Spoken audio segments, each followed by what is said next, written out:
What's up, everybody? It's Brandon Lokaren here, and today we are talking about how to be the best landlord ever. That's right. So I recently did a video, and it got a ton of flack. People were saying landlord are the scums of the earth. They were saying that they take inventory off the market. They were saying that landlords were essentially the ticket scalpers of the real estate market. That one was hilarious. So I'm going to talk about how to be a great landlord, right? Because I do think while, some of these people are out there and they're saying like landlords are terrible, and even though they might be providing a place for them to live, there are some truths to it, right? So I figured, hey, why not help us all out, right? Like, why not do a video on my experiences being a landlord and how to be a great landlord? Because we have tons of clients that purchase properties and they really don't have a clue, right? And it's not necessarily like, they don't have a clue. It's just like they don't think about those things because they're not used to that. So I feel like it's my job as their realtor, as their advisor, to basically show them and tell them how to treat your tenants, right? So obviously with anything in life, whether it's marriage, whether it's real estate, whether it's business, work, it doesn't matter. Communicating is key, right? So communication is probably like the number one thing that I think like we need to start with, right? And when I say communication, you need to like talk about like clear channels of communication. Like, how do you want your tenant to communicate with you? Is it email only? Is it text? Is it call? Whatever it may be. But you just got to have that open line of communication, first of all, right? You also want it to be open. So it's really important to make sure that people understand how they can get in touch with you. And if you're not managing your property, how they can get in touch with your property manager, because that's super important to like having a smooth running rental. Is like, people complain about how fast you get back to them. So it's really important to make sure that when you're in a situation and maybe you don't have the time to do it, you hire a property manager. You hire someone that can take care of this.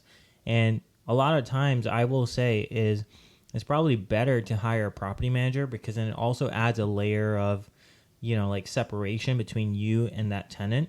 And then that way, like you can also focus on bigger and better things, right? Because I imagine as a real estate investor, you're looking for more deals, you're looking for more opportunities, or you might just be busy at work trying to make more money so you can buy more properties, right? So you want to make sure that you have that open line of communication, either with, your tenant. Make sure that you facilitate it with your tenant and your property manager, or you yourself and your tenant. So next thing is you got to know the laws and the regulations, right? So it's really important to understand your rights as a landlord as well as the tenant's rights, right? Because there's both of you have rights. So it's really important to make sure that you understand what state your property is in and what county it's in and what rights that you may have versus your tenant. Is it landlord friendly is probably the biggest thing, right? Is it tenant friendly? Meaning that if your tenant decides not to pay for the next like 3-4 months, like, can you kick them out legally, right? Or do you need to give them a time to like stay there and try to work it out? So states like California and New York, those places like tend to be more tenant friendly, and there's a lot of issues that follows that. Places like, Texas or Florida or the Carolinas are a little more landlord friendly, or more even markets where everyone has rights, but hey, you got to pay to stay kind of thing, right? So it's really important to understand what the laws are like, as well as like, not even including the laws. It's just like common sense. Like, you have to like be open to understanding like, hey, like, do I need a lead-based paint disclosure? Yes, like you do. Like, that's just a national thing, right?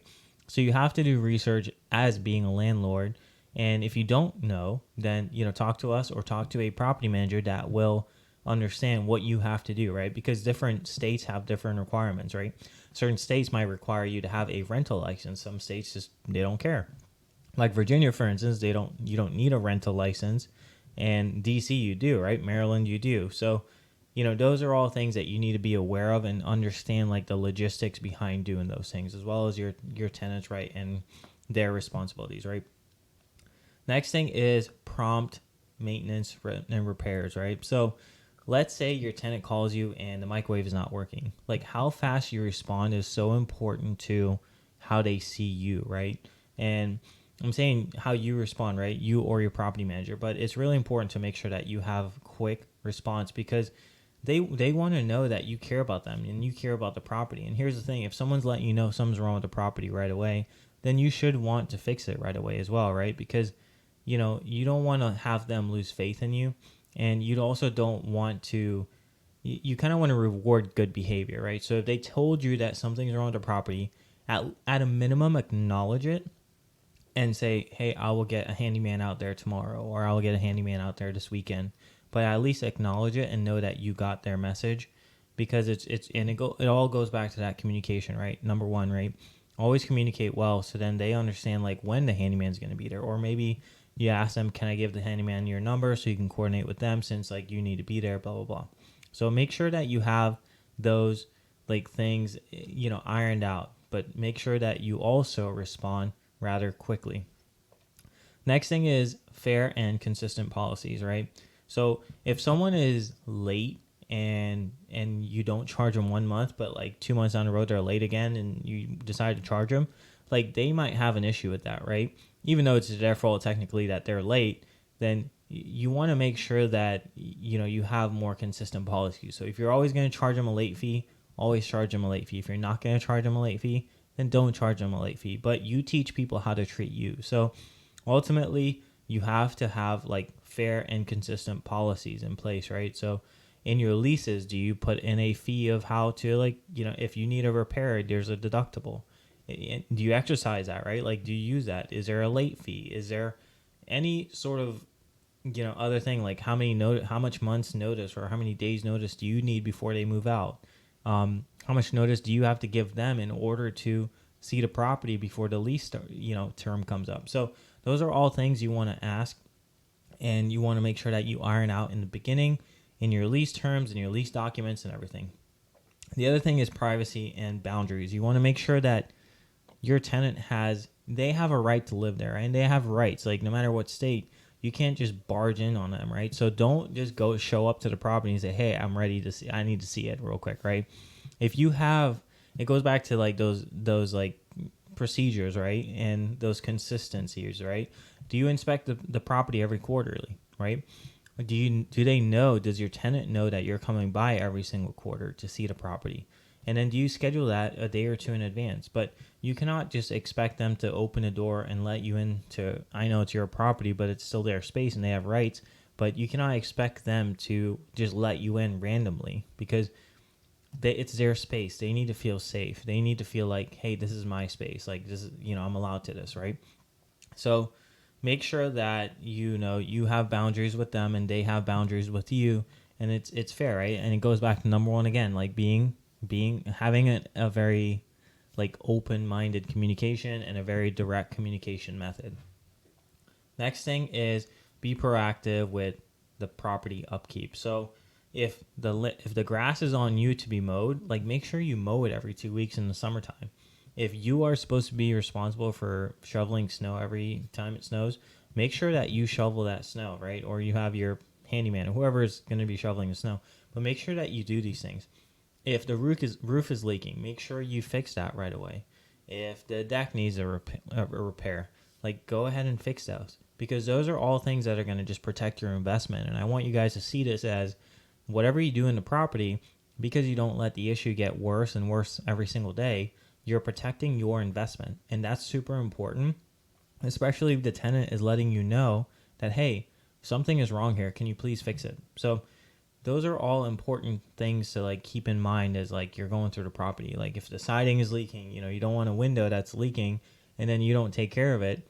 Well, it's going to cause bigger issues. It's going to cost you more money. So it's super important to make sure that you are always upkeeping the property, cutting the grass, making it look nice, because then the tenant feels like there's some sort of like, a sense of good feeling, right? They feel they have this good faith, right? And I'm not saying all tenants are like this, but at least like you did your part. That's always the most important thing. So there you have it. Like those are some of the essential tips that I recommend for being a landlord. It's super helpful. And again, just to recap, always have a open line of communication, and communicating is key. Next thing is to know your laws and regulations in the state, the county that you're in. Make sure you are prompt for maintenance and repairs. Make sure you have fair and consistent policies. If you're going to charge someone a late fee, charge them a late fee. Next thing is privacy and boundaries. Respect your tenant's space. It's their space just as much as it is yours, but you have to respect their time and their space and let them know when you're coming in. And then be proactive with the upkeep of the property. So make sure that it looks nice on the outside and they feel good coming home. It's not, the grass is not grown like, 6 feet high or whatever. They can't see their driveway, just all sorts of stuff. So make sure that you're maintaining the property. I hope you guys found value in this video. I hope you liked it. And again, landlords are not scumbags. We're not the scalpers of the real estate market. So anyways, hope you guys liked this video. Hit the subscribe button below. I'd like to see you on my next one. Take care.